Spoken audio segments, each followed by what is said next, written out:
At the Kiambiu area in Nairobi, 2 children were burned to death after their house caught fire while they were asleep last night. Now, neighbors claim a father to one of the children set the house ablaze.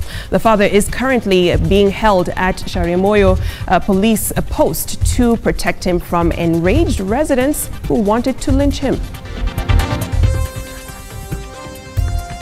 And in Kitui, 7 out of the 10 St. Gabriel's boarding primary school pupils who perished in a road accident were buried today. The children died when their bus crashed last Saturday night in Mwingi on their way from an educational Mombasa trip.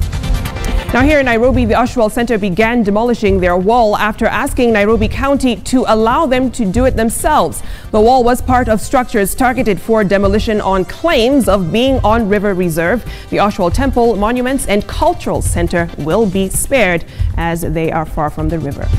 And still in Nairobi, Shell petrol station in Ridgeways linked to Ronald Odhiambo Kidero, son to former Nairobi Governor Evans Kidero, has been shut down. Energy Regulatory Commission officials closed the fuel station on allegations that it was being investigated for possibly selling adulterated fuel. And elsewhere in Kimilili, Goma County, police shot dead 3 suspects they described as most wanted. The suspects were killed as they headed to Mahonge area. Among things recovered from them was an AK-47 rifle and 2 magazines and 53 rounds of ammunition.